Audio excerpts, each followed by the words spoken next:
Et salut tout le monde, alors bienvenue sur cette petite vidéo où je vais vous parler de Feria, qui est un jeu de cartes que j'apprécie particulièrement. Et du coup, je me suis dit, plutôt que d'expliquer à chaque fois que je fais un stream ce que c'est que Feria et d'expliquer les règles, je vais réaliser une petite vidéo qui va vous permettre de comprendre un petit peu ce qui se passe dans ce jeu et puis peut-être de vous donner envie d'y jouer aussi. Donc Feria, c'est un jeu de cartes un petit peu comme Hearthstone, on va dire, un petit peu comme Magic aussi, qui reprend quelques mécaniques de ces deux titres-là, mais qui est, je trouve, beaucoup plus calme, posé, stratégique que Hearthstone. Je vais pas trop parler de choses comme le contenu solo, l'équilibrage, etc. Donc ce sera vraiment une vidéo qui va aborder les règles du jeu en fait, hein, et puis l'ambiance un petit peu du titre. Donc par exemple là je vais jouer une mission du mode solo. Je vais pas trop en parler parce que le mode solo est appelé à évoluer dans une prochaine mise à jour. Donc là, par exemple, vous voyez, je vais jouer en second. C'est un jeu qui se joue au tour par tour, hein, comme tous les jeux de cartes. Mon adversaire se trouve ici, moi je me trouve là. Là, on me demande de choisir entre des cartes, donc il va falloir que je dise je veux garder telle carte dans ma main de départ ou pas. Bon là, pour le coup, toutes ces cartes, je vais les relancer parce qu'elles me plaisent pas trop. Hop, c'est déjà nettement mieux. Alors, le plateau de Feria, c'est quoi? Bon, là, mon adversaire vient de jouer. Le plateau de Feria, c'est quoi? C'est un ensemble d'hexagones, comme vous pouvez le voir ici, avec 4 cases spéciales qui sont en fait les endroits où il va y avoir des puits. Ces puits, j'en reparlerai un petit peu, mais ce sont des sources de revenus pour le joueur. L'interface, sinon ici, vous avez la main, donc ça c'est ma main avec mes 4 cartes. Ici vous avez ce qu'ils appellent une roue dans le jeu et en gros cette roue va vous permettre d'effectuer certaines actions, donc on va en parler tout à l'heure. Ici vous avez mes ressources, mon nom, le nombre de cartes dans mon paquet et le nombre de cartes dans ma main. Et ici pareil avec le nom de l'adversaire, le nombre de cartes dans le deck de l'adversaire et dans sa main. Ici, vous avez le nombre de Feria que possède chaque joueur en fait. Et là, vous voyez que j'ai 3, mon adversaire aussi a 3. Alors les Feria servent tout simplement à payer le coût des cartes pour pouvoir les jouer. Mais il y a d'autres coûts en fait qui doivent être payés en quelque sorte. Je vais en reparler tout de suite d'ailleurs parce que là, vous voyez dans ma main, par exemple, cette carte qui s'appelle Sorbillon. Elle coûte 0 de Feria, donc c'est une carte qui est gratuite, mais pour la jouer, en fait, vous voyez, il y a un petit symbole en dessous du 0. Oui, super. En dessous du 0, vous avez une petite vignette, un petit truc où il y a marqué 2. Et en fait, ça veut dire que il faut que j'ai 2 terrains bleus. Alors, qu'est-ce que c'est un terrain? Un terrain, c'est tout simplement... je vais en faire un, en fait. Hop, ici par exemple, j'ai créé ce qu'on appelle un lac. Et grâce à ce lac, maintenant je suis en mesure de poser cette carte. Vous voyez, parce que ça demande 2 Feria, j'en ai 3, et ça demande un lac, et j'en ai effectivement un. Donc je peux la poser. Cette carte, c'est un bâtiment. Donc il y a des bâtiments dans ce jeu, donc c'est une structure qu'on va poser et qui ne peut pas bouger, qui ne peut pas attaquer, etc. Donc la description de la carte se trouve en dessous de l'illustration. Donc là par exemple je vais poser ce sanctuaire. Ce sanctuaire va me permettre d'augmenter mes ressources en fait. Et je vais vous expliquer comment après. Donc là j'ai fini mon tour. Donc je laisse la main à l'adversaire qui lui avait posé 2 terrains neutres. C'est 2 plaines ici. Ça fait beaucoup d'infos, on va démêler un petit peu tout ça pendant le tour de l'adversaire. Donc là il pose une montagne, parce que l'adversaire joue rouge. Donc moi je joue bleu, je vais avoir besoin de lac, en fait. Donc là par exemple, j'ai le choix entre poser plein de types de terrains différents, 2 plaines, en gros, si je veux jouer pour amener mes terrains vers l'adversaire et poser mes cartes plus près de l'adversaire. Je peux également choisir de piocher ou de récolter un mana supplémentaire, enfin un Feria supplémentaire. Ce que je vais choisir de faire, c'est encore de poser un lac ici, de manière à pouvoir poser mon voleur de légende qui va me servir à récolter en fait des férias à chaque tour de la sorte. Hop, en fait je le pose, j'ai choisi piocher 2 cartes, parce que lui il a un effet qui permet de choisir, soit on lui donne plus de 2, soit de piocher 2 cartes. Alors qu'est-ce que ça veut dire plus de 2, j'y reviendrai après. Donc là j'ai choisi de piocher 2 cartes. Il faut savoir que là pour le moment il ne récolte pas, parce que je viens de le poser, mais à partir du tour d'après, à mon prochain tour en fait il sera en mesure de récolter des férias à chaque tour. À partir du moment où il est adjacent, où il est sur un hexagone adjacent en fait à un puits, il va pouvoir récolter. Donc vous allez voir, à chaque tour je gagne 3 férias, plus éventuellement des férias que je récolte au niveau des puits. Mon adversaire joue super, génial.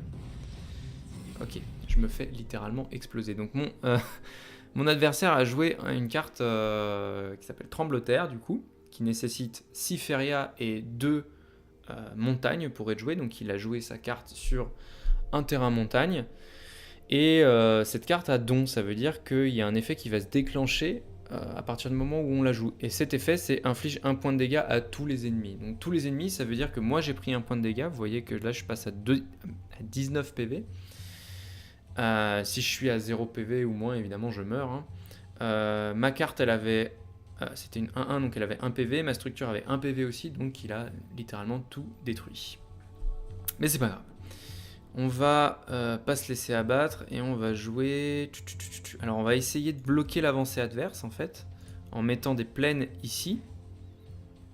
Et c'était pas une bonne idée du tout en fait. J'ai fait n'importe quoi.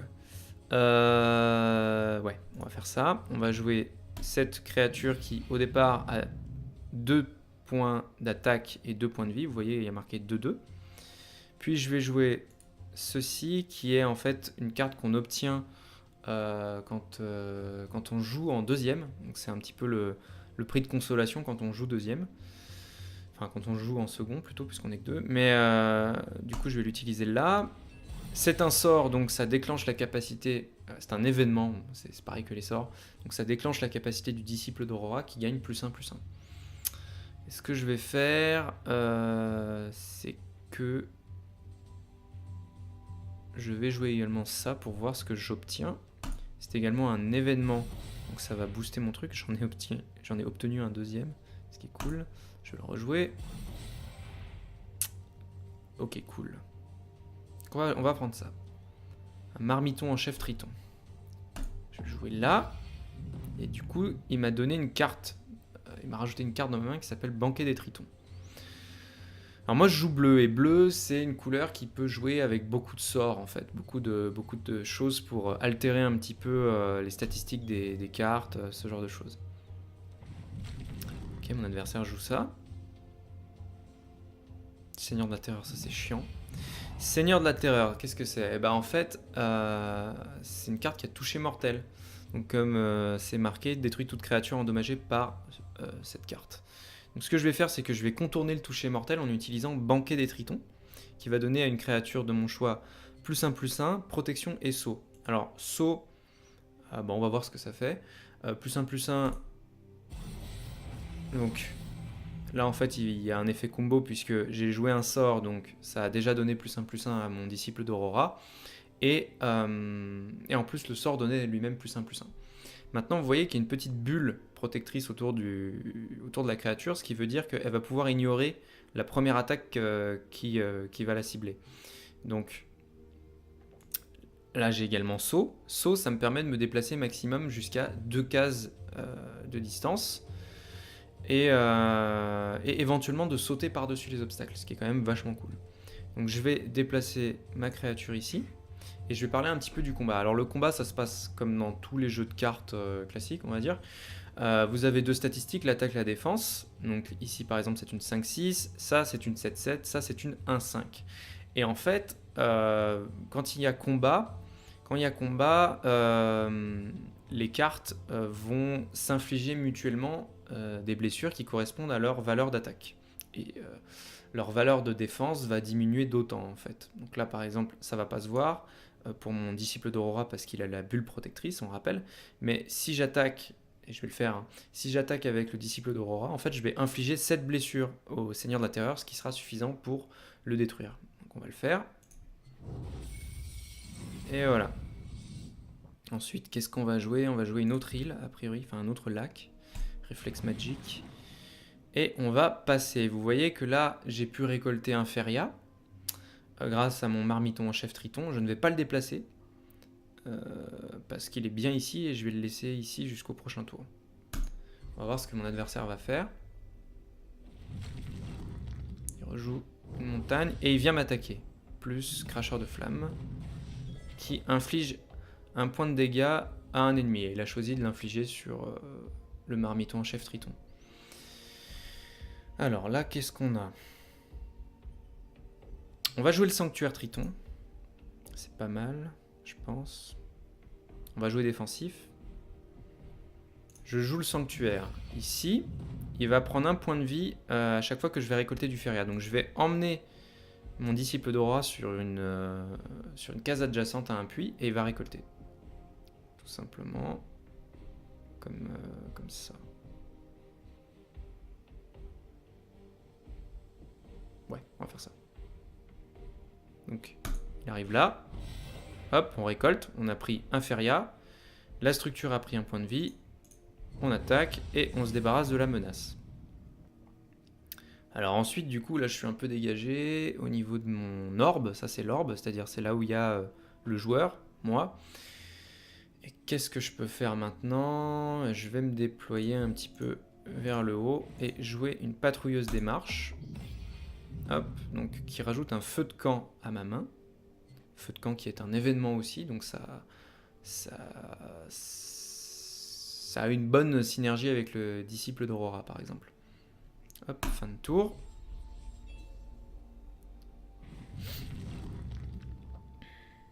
Qu'est-ce qu'il va faire?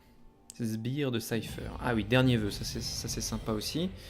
Dernier vœu, en fait, c'est une capacité qui va se déclencher quand la créature va mourir. Donc là, même si je m'en débarrasse, parce que là, elle est quand même assez mal placée, hein, elle est à côté de mon orbe, parce que il a réussi, mon adversaire, à envoyer des terrains jusqu'ici, ce qui fait qu'il peut m'envoyer il peut me balancer des créatures en boucle assez proches de moi, ce qui est très emmerdant d'un point de vue stratégique, et c'est un petit peu l'intérêt aussi des terrains à Feria. C'est qu'on peut jouer en fait sur la conformation du plateau de manière à menacer en permanence l'adversaire. Parce que lui, là, il est tranquille. Le temps que j'arrive avec mes créatures, qui peuvent se déplacer pour la plupart que d'une case par tour, bah il peut se préparer, il peut mettre des créatures pour se défendre, etc. Alors que moi, bah, je dois gérer tout de suite ces créatures qui me posent sur le terrain, à côté de mon orbe. Donc ce qu'on va faire, c'est qu'on va continuer à s'étendre. Ça sert à rien de faire un lac. Hop, on avance, on récolte. Voilà. Et il faut se débarrasser du sbire de Cypher quand même. Ça m'embête parce que j'ai aucune autre créature. Ah si, j'ai rien dit. Donc on va jouer le feu de camp. Hop. Ça augmente de 1 les statistiques de cette carte. Et bon, bah, comme c'est un événement, ça booste également celle-là. Je le tue. Dernier vœu, boum, j'ai pris 2 points de dégâts. Ici, on voit que Pisteur de l'ombre, si vous avez joué un événement ce tour-ci, ça coûte 2 de moins. Donc là, j'ai la petite remise. Hop, je le pose. Et c'est tout pour le moment. Voilà. Cracheur de flamme, super. Donc là, c'est plus ou moins gagné pour moi. Là, je vais mettre un lac, ce qui va me permettre de jouer des cartes bleues directement ici. Parce que un autre aspect très stratégique de Feria, c'est que vous ne pouvez poser des cartes colorées, on va dire. C'est-à-dire, par exemple, cette carte est bleue, cette carte est rouge. Il y a également du vert et du jaune. Vous ne pouvez poser une carte colorée que sur un terrain qui lui correspond. Donc là, par exemple, ce reflet illusoire qui est une carte bleue, je ne peux pas le poser sur une autre case que voilà, un lac. En revanche, cette carte qui est neutre, vous voyez qu'il n'y a pas de couleur tout simplement. Et en plus, on voit qu'il n'y a pas de prérequis de terrain, comme sur cette carte par exemple, qui demande 2 lacs pour être jouée. Bah, celle-là, je peux la poser sur n'importe quel terrain en fait. Alors, ce qu'on va faire, c'est qu'on va jouer un reflet illusoire directement sur le lac qu'on a posé à côté de l'orbe adverse. Et le reflet illusoire a comme capacité don transforme une autre créature en reflet illusoire 5-5. Donc ça, pour nous, c'est très bien parce que on peut le poser là, cibler cette carte-là, ça la transforme en une 5-5, hop, on arrive et on cogne. Donc là, j'ai déplacé une créature sur un terrain de l'adversaire, ce qui fait qu'il ne pourra plus poser de cartes sur ce terrain car je l'occupe. On va renforcer notre présence aussi en bas en mettant un mochi de printemps. Et on va rester comme ça, a priori c'est pas mal. Quoique non, je vais bloquer également cette case avec le disciple d'Aurora parce que vous voyez il a saut, donc il peut se déplacer de 2 cases. Et au pire, si j'ai envie de récolter des férias au tour d'après, je peux le replier. On va faire ça. Ce qui empêche finalement l'adversaire de poser des créatures devant chez moi. Donc c'est encore un élément stratégique important de feria. Donc là je joue contre l'ordinateur, hein. C'est pas un joueur, c'est pas un vrai joueur. Garde funeste, provocation, parfait. Et combat en plus. Alors, je vais pouvoir vous parler de ça. Provocation, c'est une capacité des cartes qui en fait oblige toute créature adjacente à l'attaquer ou à ne rien faire. Donc c'est vraiment très bien défensivement. Ça se voit au petit bouclier qui est au-dessus du jeton de la carte sur le plateau. Ensuite, combat, c'est une capacité qui va se déclencher à chaque fois que la créature en combat une autre, tout simplement. Donc là, par exemple, à chaque fois que je tape ou que le garde funeste tape, je vais prendre 2 points de dégâts à mon orbe. Donc le rouge a cette philosophie en fait de pouvoir infliger des dégâts sans même arriver jusqu'à l'orbe adverse, jusqu'au joueur adverse. Donc, ce que je vais faire, je suis un peu embêté quand même parce que je préférerais quelque chose de plus offensif. Ouais, ce que je vais faire, c'est que je vais utiliser sortilège qui va transformer la créature adverse en grenouille. Donc ça va devenir une grenouille de 2. Mais ce qui se passe en fait, c'est que en la transformant en grenouille, elle va perdre provocation. Donc je vais pouvoir me rapprocher de l'orbe adverse avec mon disciple. Et là, vous allez voir que effectivement, je saute par-dessus les cases avec le disciple. Donc sortilège. Hop. Bon, c'est un sort, donc évidemment, ça booste encore le disciple. Et là, en fait, je pourrais aller jusqu'ici, c'est-à-dire sauter par-dessus la case d'océan, en fait, où il n'y a rien. Mais je vais aller jusqu'ici. Et je vais taper dans la foulée la grenouille adverse. Boum. J'avance mes pions pour éviter d'être embêté. Là, j'ai beaucoup de feria stockés dans le sanctuaire. Parce que sa capacité, en gros, c'est... il a des PV et quand je veux, pendant mon tour, je peux le détruire pour récupérer un nombre de feria équivalent à ses PV actuels. Donc là, 9. Donc ça veut dire que j'ai une réserve de 9 feria quand même, ce qui est assez conséquent. Donc ce que je vais faire, plutôt que de m'étendre, parce que là je vois pas trop ce que je pourrais faire de mieux finalement. Plutôt que de m'étendre, je vais piocher une autre carte. Parce que j'aurais dû commencer, par faire ça quand on joue correctement, sérieusement, et qu'on n'est pas en train d'expliquer. On a tendance à piocher en premier. Donc feria donne la possibilité de piocher une carte supplémentaire aussi, ce qui est très, très sympa d'un point de vue flexibilité en fait. Donc là je pioche. J'aurais pas joué cette carte, donc c'est pas très grave. Je vais attaquer maintenant l'orbe adverse. 15 PV. Donc on approche de la victoire. Là, très clairement, l'adversaire peut plus faire grand chose. Il a assez peu de feria, il a juste un puits. Moi, j'en ai 2 sous contrôle. Brut Shedim. Ok. Ça me dérange pas des masses. On va voir si on peut le finir, l'adversaire. Parce que là, on a 5 points de dégâts. Donc oui, on peut en fait. On a 5 points de dégâts. Hop. Donc on le met à 10 et puis il suffit de jouer un sort en fait. Et là, notre disciple passe à 10. On arrive là. Bam. Terminé. Voilà. Donc, feria, grosso modo, c'est ça. Hein. C'est très sympa, c'est très reposant. L'ambiance est vraiment cool. Donc n'hésitez pas. C'est un jeu qui est gratuit. N'hésitez pas à le tester, je mettrai le lien dans la description et n'hésitez pas à m'ajouter aussi en ami de manière à ce qu'on puisse jouer ensemble. Je mettrai également mon nom d'utilisateur dans la description de la vidéo.